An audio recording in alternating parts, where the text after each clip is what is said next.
Have you ever wondered why some people seem to attract wealth effortlessly, while others, no matter how hard they try, keep running into unexpected expenses, missed opportunities, and that frustrating feeling that money is silently slipping away?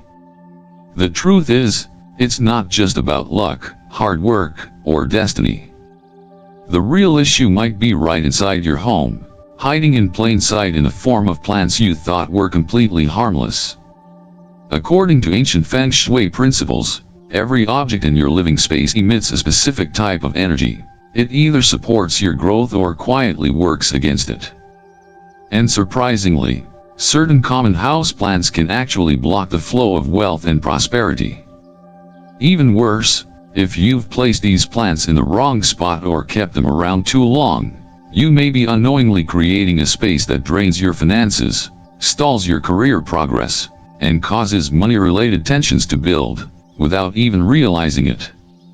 So before we dive into today's video and uncover which plants might be silently sabotaging your financial flow, hit the like button, subscribe to Buddha's Odyssey, and comment below with a powerful affirmation like "I welcome abundance and prosperity into my home" to activate the energy of prosperity right now. Number 1. Bonsai. Beautiful, but symbolically limiting. Bonsai trees are often seen as the epitome of elegance, a testament to careful cultivation and a patient, meticulous approach to growth. These miniature trees are symbolic of harmony, balance, and patience in many cultures, representing a deep connection between nature and the human hand. However, from the perspective of Feng Shui, the symbolism that the bonsai carries can be limiting, especially when placed in areas meant to promote prosperity and financial abundance. While these trees are stunning in their own right, their controlled growth reflects a restrained, almost stunted development. This idea of controlled, confined growth translates directly to the energy they bring into a home. In Feng Shui, each item in your space is viewed as contributing to or obstructing the energy, or qi, that flows through your environment. The bonsai's very nature, where growth is restricted by pruning and careful shaping, could mirror the very obstacles you face in your financial journey. A bonsai in the wrong area may subtly reinforce the feeling that your growth is being held back, almost as though there's an invisible ceiling preventing you from achieving greater success. It's not just about the physical size of the tree but the energy it represents, controlled, restricted, and limited. When placed in areas associated with wealth, such as the southeast corner of your home, the bonsai may unintentionally communicate a message of financial limitation. Rather than feeling empowered to pursue new opportunities or take bold risks, you may instead experience a sense of being stuck, as if your potential is capped. This energy of restraint can influence how you perceive your financial possibilities, subconsciously reinforcing a narrative of limitation, missed opportunities, or stunted growth. The presence of a bonsai tree can trigger a sense of frustration, particularly in those struggling to break through financial barriers. Despite their beauty, these trees often create an invisible boundary, one that feels difficult to cross. Their presence can subtly feed into feelings of being trapped in a cycle of stagnant financial growth, where every effort to move forward is met with some unseen force holding you back. In a home that is meant to be a sanctuary of abundance, this energy of restriction can serve as a quiet but constant reminder that things are not progressing as they should. However, this doesn't mean you need to part with your bonsai entirely. It simply requires a shift in perspective and placement. Moving the bonsai outdoors or to an area of your home that does not influence your wealth sector can make a world of difference. Allowing the bonsai to exist in an environment where its energy does not clash with the flow of prosperity can shift the dynamic in your home. The act of relocating the tree might seem small, but it can make a significant impact on how energy flows within your space. Suddenly, the space that was once filled with the energy of restraint now becomes open to the free flow of growth, expansion, and prosperity. In essence, bonsai trees are not inherently bad. They simply embody a particular energy that may not align with the intentions of a space designed to nurture abundance. If you find yourself struggling with financial growth or feeling as though you're constantly hitting a ceiling, consider relocating your bonsai tree to a more neutral space. By doing so, you open the door for more expansive, unimpeded growth, both financially and personally. Feng Shui teaches us that everything in our environment is a reflection of our inner state. By making subtle changes in our surroundings, we can create a flow of energy that supports our aspirations and helps us break free from the limitations we may unknowingly impose upon ourselves. Number 2. Dieffenbachia, wealth blocker in disguise. Have you ever wondered why financial discussions at home feel strained, or why emotional harmony seems to wane despite sincere efforts? The cause might be more rooted, quite literally, than you'd expect. Some plants, though visually striking, carry disruptive energies that quietly shape the atmosphere of a space. Dieffenbachia, with its lush, patterned leaves and tropical presence, is one such example. While it may bring a sense of vibrant greenery, its energetic signature is far from nurturing. From a Feng Shui perspective, Dieffenbachia introduces subtle yet persistent discord. It's not dramatic, but its presence often aligns with emotional distance, miscommunication, and tension, especially in areas linked to wealth and relationships. In the home, which is seen as a living mirror of the inner world, every object either supports or hinders balance. Dieffenbachia, despite its beauty, tends to obstruct. Its large, imposing leaves symbolically resemble walls, barriers that block emotional flow, encourage misunderstandings, or harbor unresolved grievances. This becomes particularly significant in the southeast sector of the home, the area associated with wealth and mutual prosperity according to the Bagua map. In this space, clarity, trust, and cooperation are essential for financial and emotional alignment. Yet the presence of Dieffenbachia often disrupts that dynamic. Conversations about shared resources may feel heavier. Agreements become harder to reach. Even everyday decisions can take on a sharp, defensive tone. Beyond the symbolic, the plant's physical nature adds another layer of caution. Dieffenbachia is toxic to both pets and children, a trait that subtly echoes the energetic toxicity it emits. It doesn't always manifest in immediate ways, but over time, its energy can align with patterns like unexpected expenses, communication breakdowns, or unresolved power struggles over money. Interestingly, many who remove this plant from their central living areas report a noticeable shift in energy. The emotional environment lightens, discussions become more fluid, and an underlying tension begins to dissolve. It's not about magical thinking, it's about recognizing that every object holds a frequency, and that frequency either supports the future being built, or works against it. In Feng Shui, intentional design isn't about superstition. It's about coherence, harmony, flow. A space should reflect the values and outcomes one wishes to cultivate. Dieffenbachia may do well in isolated or outdoor spaces where its energy doesn't interfere with shared emotional or financial dynamics.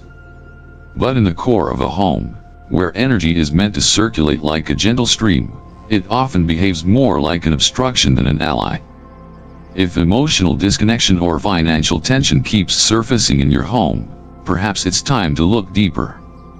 What kind of energy is truly being nurtured here? What silent forces are shaping the emotional tone of your most important relationships?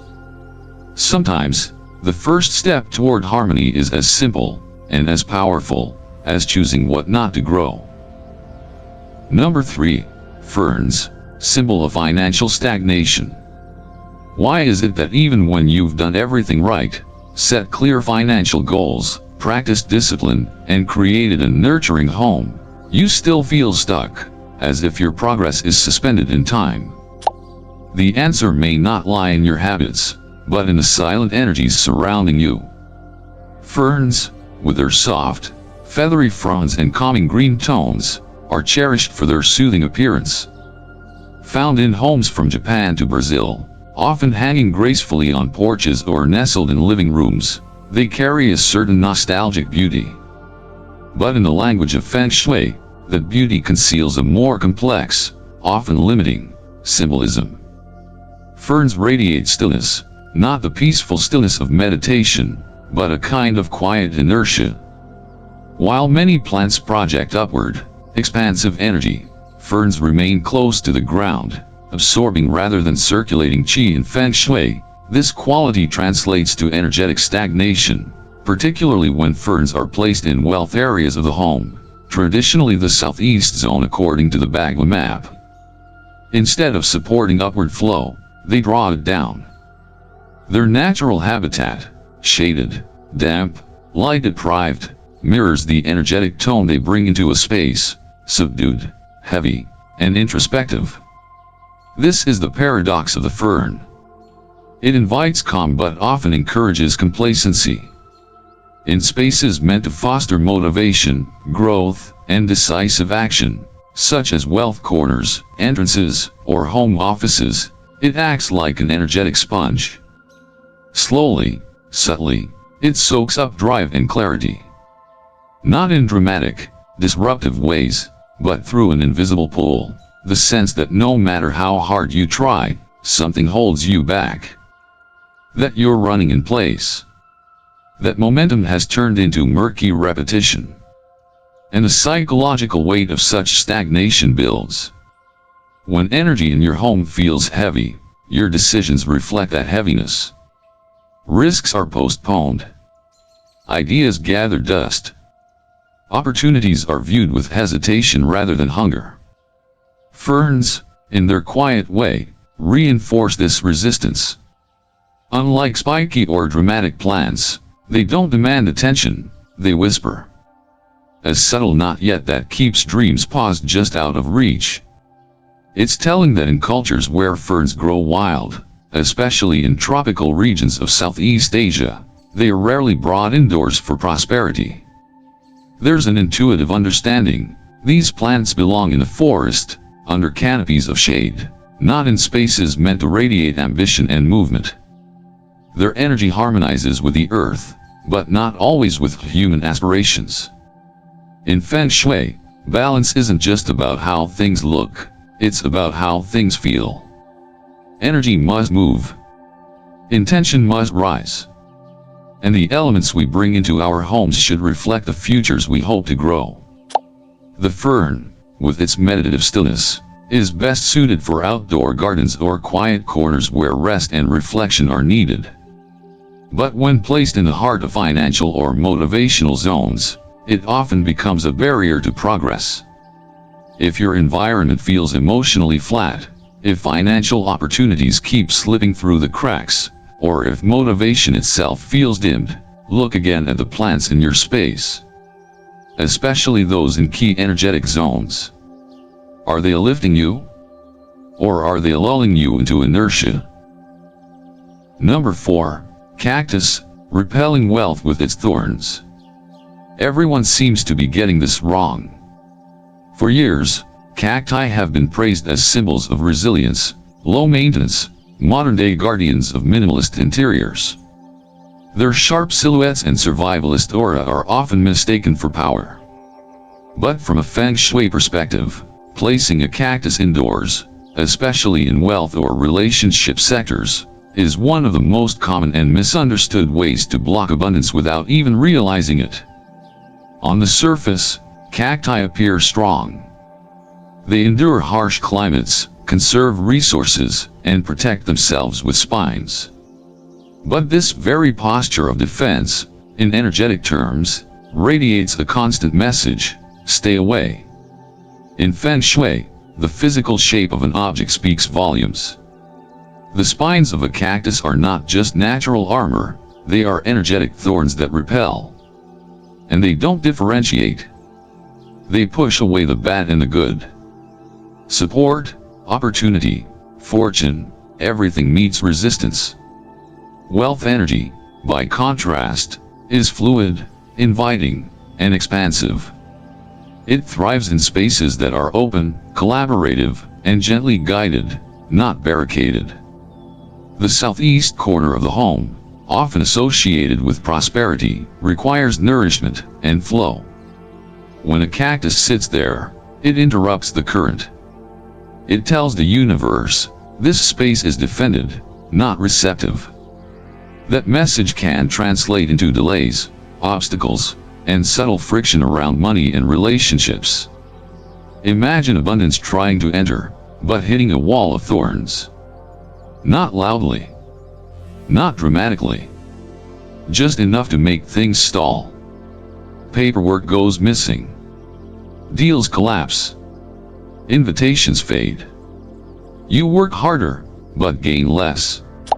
Not because you're doing anything wrong, but because the energy around you whispers no even as your words say yes.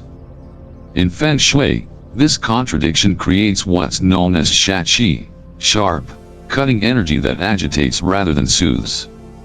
And while a cactus may offer visual strength, it also brings tension, irritability, and subconscious defensiveness. Not ideal when you're trying to nurture growth, connection, or creative flow. That doesn't mean cacti are inherently bad. Like all symbols, their impact depends on placement. Outdoors, especially near sharp building corners or along perimeters, their protective energy can be invaluable. In those settings, they act as boundary keepers, shielding the home from harsh external forces.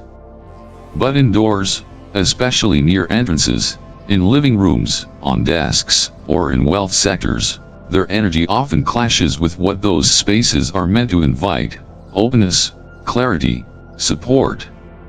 Energy speaks, even when we're not listening.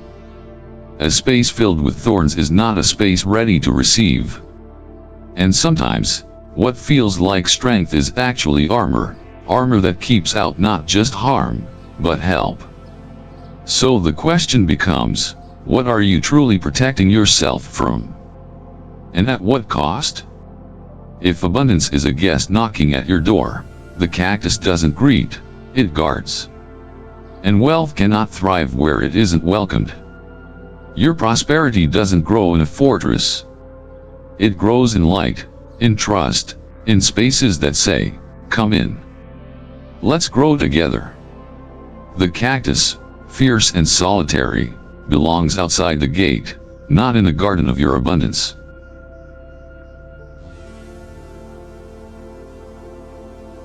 Number 5, snake plants. Too much protection, not enough flow. What if the very thing you place to protect your home is the same thing blocking your prosperity?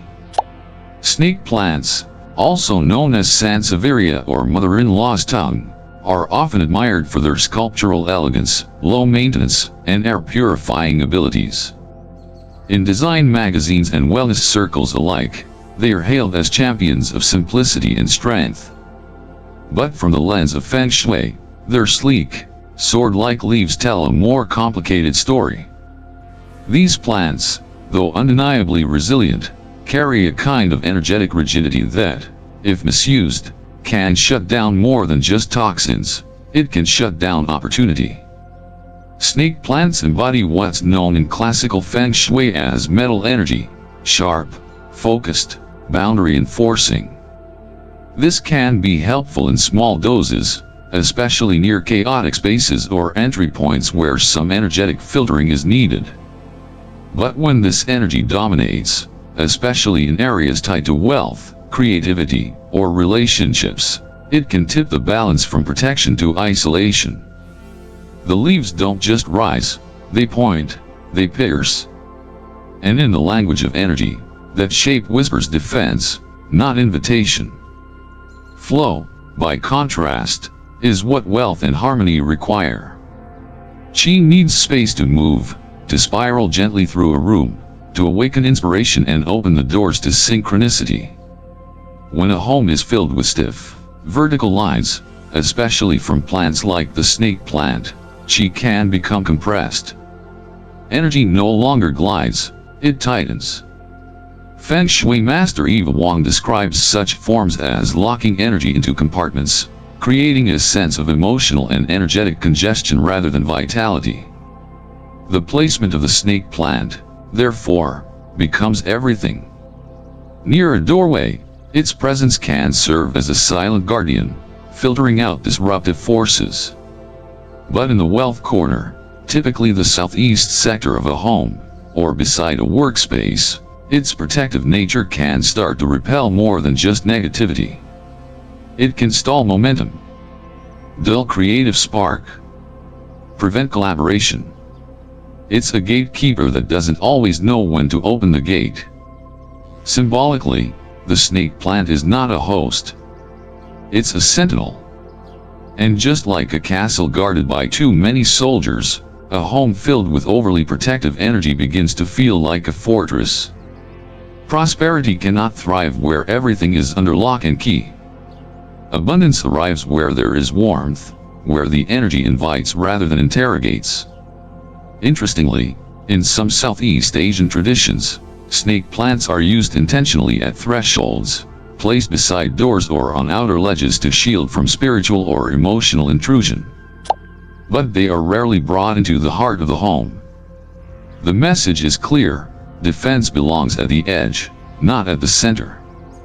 So the real question becomes, where is protection turning into resistance? If your home feels emotionally static, if ideas dry up before they blossom, if wealth feels like it's circling but never landing, look again at the guardians you've placed around you. Are they standing watch, or standing in the way? Snake plants don't need to be banished, but they need to be understood. Use them where energy needs to be filtered, by the front door, near electronics, or at sharp architectural corners. Let them guard the periphery, not dominate the core. For the spaces that nourish your prosperity, choose plants with round, soft, open leaves. Plants that lean into light, not away from it. Because wealth isn't a battle to be won, it's a relationship to be nurtured. And sometimes, the most powerful change comes not from adding more, but from letting go of what no longer serves the flow. You can shift the entire flow of prosperity in your life, just by moving one plant. It might sound simple, but in Feng Shui, the smallest changes in your environment can unlock powerful energy shifts. We don't live in still spaces, we live in energy currents. And sometimes, placing the wrong object in the wrong place quietly redirects those currents away from us, without us even knowing. We've just explored 5 common houseplants that, while beautiful, could be creating invisible barriers between you and the abundance you've been trying to manifest. The truth is, no plant is inherently bad. It's all about context, where it's placed, how it interacts with your space, and whether its energy supports or restricts your financial intentions. Once you understand that, you're not just decorating your home, you're designing your future flow of wealth. Feng Shui isn't superstition, it's sensitivity. It's learning to hear what your space is trying to tell you. If you've been feeling stuck financially, if money slips away, or if financial relationships feel tense, maybe the answer isn't in what you're doing, but in what's quietly surrounding you. Maybe, just maybe, a small shift in your environment is all it takes to open the door that's been waiting for you all along. So, are you ready to reset the energy of wealth in your home? Share in the comments if you've kept any of these 5 plants before, and let us know what happened when you made a change. And don't forget to subscribe to Buddha's Odyssey if you want to keep learning how to transform your space into a living magnet for prosperity and peace. See you in the next video, where we'll reveal why simply moving one item in your living room could completely change your family's fortune.